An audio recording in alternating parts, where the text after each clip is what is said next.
Welcome back, everybody, to my review of the final episode in Season 1, Episode 13, Skeleton Knight in Another World.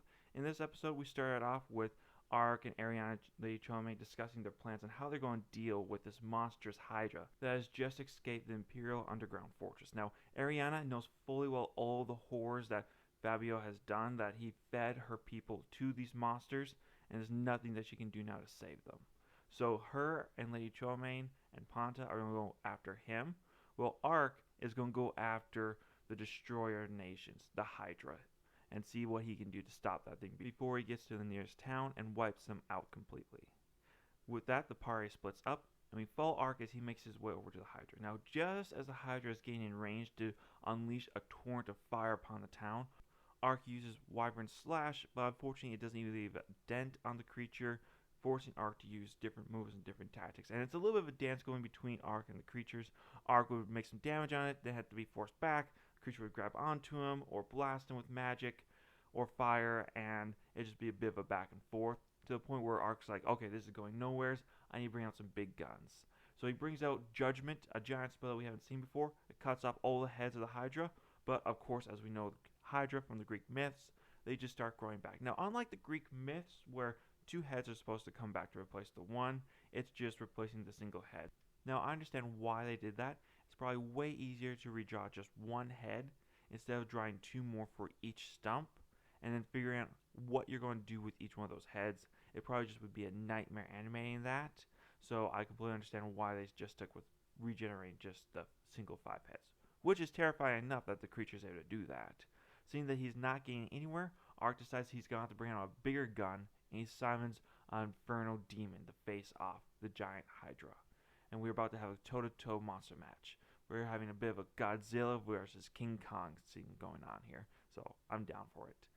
Now, as this matchup is about to take place, we cut back over to Lady Ariana, Lady Chome, and Ponta as they are able to find Fumba, just standing there watching his Hydra fight against Ark's Inferno Demon.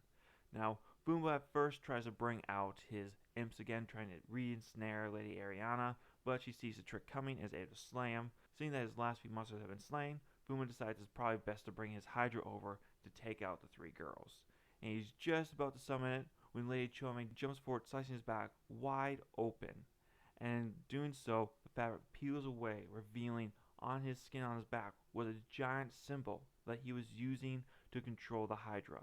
But now that that tattoo on his back has been interrupted, Fumba has now lost all control of the Hydra. So it is now completely on those three what happens next.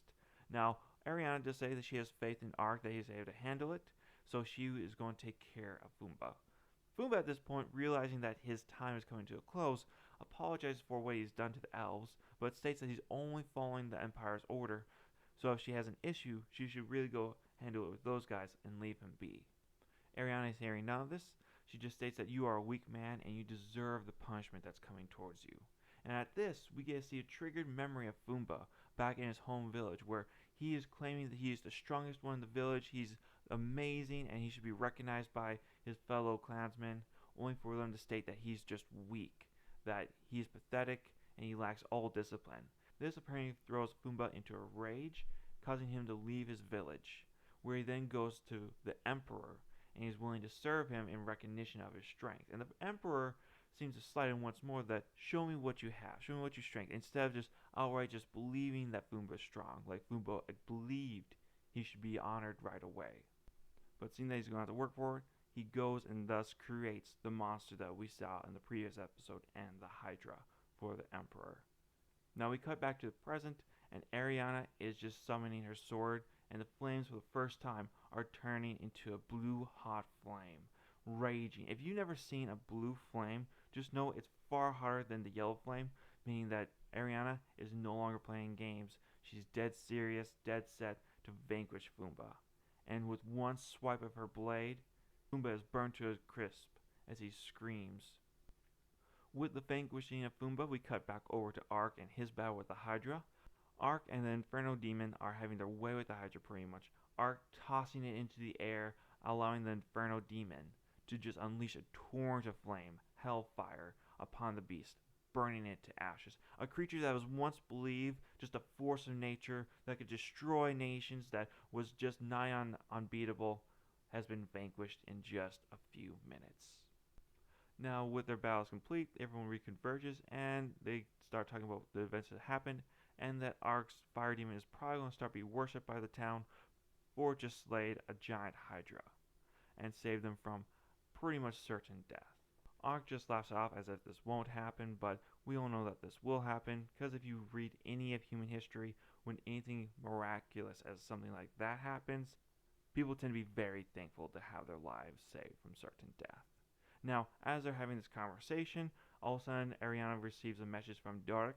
He's the elf from a few episodes ago, and he reveals to her that Princess Iriana and the Elder of the Elves have met and come to accord that the Rivolian Kingdom will take on the mission of finding the kidnapped elves and returning them to the Elven Elder, and in exchange, the elves will back up Princess Iriana's claim to the throne, so that she has an equal chance with her brother's footing.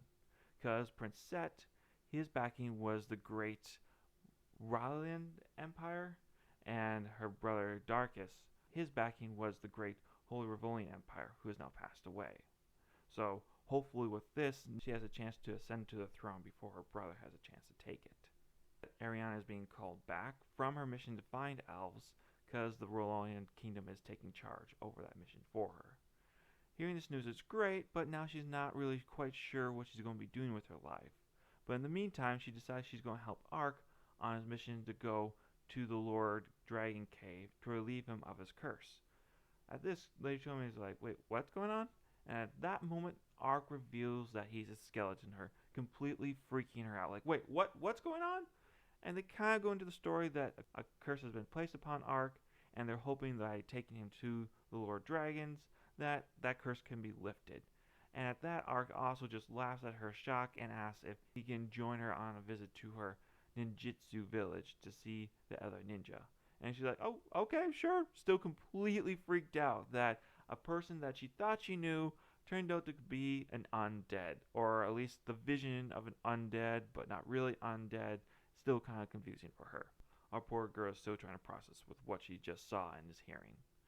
As that's going on, we cut over to the Holy Rivolian Empire, where news of Fumba's defeat and the Hydra's death has just reached the court, and the Emperor is somewhat saddened by it, but not really. They're going to eliminate Fumba anyways. For now, they actually have these monster control rings, so now that they can go forth, beast forward into other lands, so their plans continue for domination. From here, we move over to Prince Set and Princess Iriana. Prince Set is also hearing the news of what Iriana has done, and pretty much sees that the country is going to be moving in a different direction because the people actually love her, and it's going to be an interesting take on how this shakes out in next season. My guess is that Princess Iriana will be rising to the throne, and I'll have to see if Prince Set decides to try to assassinate her again, or if Princess Iriana brings charges of assassination attempt and murder against her own brother. So we'll have to see how that plays out in the next season. For Iriana's part, she is reminiscing about the fact that she did die back in episode 6, but she was brought back for a reason, and what that reason is, she's not sure, but she will find out. And she cuts with an image of Ark healing her and everybody else. So she knows who was behind saving her, but she just names Ark as an angel and has no idea that he's an actual real knight. So it'll be interesting to see if we get a meetup between the two in the next season. But let me hear your thoughts. Did you like Skeleton Knight in Another World? Was it a good anime? Did you find it cheesy? Did you find it like, oh, it's the same old isekai tropes? Did you think that Ark could have been a bit more serious? That maybe they could have added a bit more horror aspect into it? Would you prefer it to be more like Overlord? I'm just curious to see what you guys thought. I personally enjoyed the series. I thought they did a good job. I'm probably going to give it a solid C+. It's not bad. It's just not really great. There's nothing really all that memorable about it, except for the boingas. Like, okay, let's just be honest here. Lady Ariana, her figure is great. I'm probably actually going to get a figure of that someday, just being honest with y'all. But other than that, there was nothing really massive about this show. I'm just being honest here. It was fun. It was great. It was great disposable anime. But was anything really groundbreaking of it? Was it like Overlord or Attack on Titan? or any of these other great animes. Not really. I'll go back to it. I'll look forward to the next season coming out, but I'm just being honest with y'all. It wasn't something that was earth shattering for me. But let me know if I'm wrong. I look forward to hearing you guys' thoughts. Did you see the series? Did you like it? Did you not? What did you think could have been changed? Or do you think I'm being overcritical? I look forward to hearing what you guys have to say down in the comment sections below. Leave a like, comment, and subscribe, and I'll catch y'all later. Bye.